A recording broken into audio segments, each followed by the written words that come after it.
Recent figures show between 2016 and 2017 over 750,000 people are arrested. That's a rate of 14 per 1,000 people. Black men are still 3 times more likely to be arrested than white men, and black women are more than twice as likely to be arrested as white women. This is a community legal education presentation. My name's Nasir Hafizi and I'm a solicitor, and whatever your background, here's what could happen to you if you get arrested. 15 common questions answered. Following your arrest, you're taken to the nearest police station, which could be a couple of miles away from where you were arrested from or where you live. At the police station, you're booked in by the custody officer who hears from the arresting officer what you've been arrested for and why they think it's necessary to keep you detained at the police station. Usually, it's to interview you.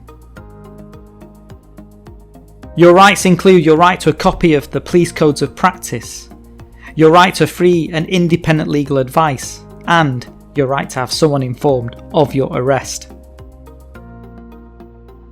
The police can hold you for up to 24 hours before they have to charge you with a crime or release you. They can apply to hold you for a maximum 96 hours if you're suspected of a serious crime such as murder. You can be held without charge for up to 28 days if you're arrested under the Terrorism Act. Before you're taken to the police cell, you'll be searched by police officers to make sure you have nothing which may harm you. Any strings are cut from shoelaces or tracksuit bottoms to prevent the risk of self-harm. Cash, watches, mobile phones, earrings are all seized and put into the police bag. They may be given back to you if you're released and they're not part of the investigation. Your clothes may be taken for examination in cases where there may be blood on your clothing, but don't worry, you're given a police jumpsuit, but it's not something to walk on a catwalk in. You will have your fingerprints, photographs and DNA from a mouth swab taken.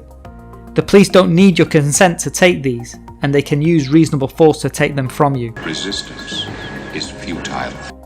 They will use this information to do some background searches on the police database to see if you've been arrested in the past or whether you're wanted for another crime. If the police need your blood or urine or dental impressions, then both your permission and the authority of a senior police officer is needed. This doesn't apply when they take blood or urine samples in connection with drink or drug driving arrests. After being booked in, you're taken to a single person cell. There are special detention cells for young and vulnerable people. You may be in the cell for several hours, so there's a couple of things to remember. There's a buzzer in the cell, so if you need some food, drink or another blanket, then buzz for it. There are no clocks, so it's easy to lose time. If you need sanitary towels, ask for them. If you're unwell, the police will call a police doctor to medically check you out and see whether you're fit to be detained and interviewed. In serious situations, the doctor may advise you're taken to a hospital for treatment. Appropriate adults will attend to give additional support for young people aged 17 and younger, or for those who suffer from a mental health condition.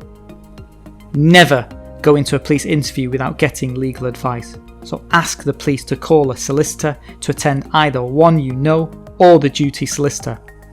A solicitor advises you in a private room without the police present.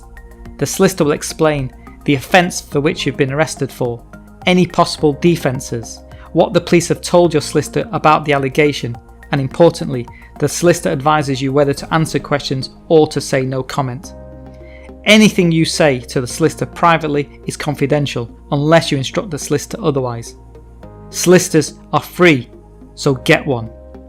In most arrest cases, the police will want to police interview you about why they suspect you have committed a crime.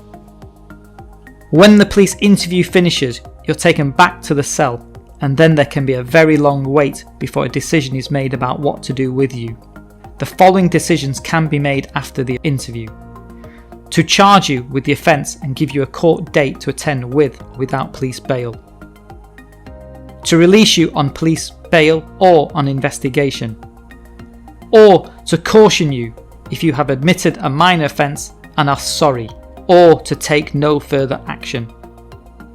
If you are charged and refuse police bail, you're kept in custody, that is the police cell, and taken to court. Sometimes this is the next day.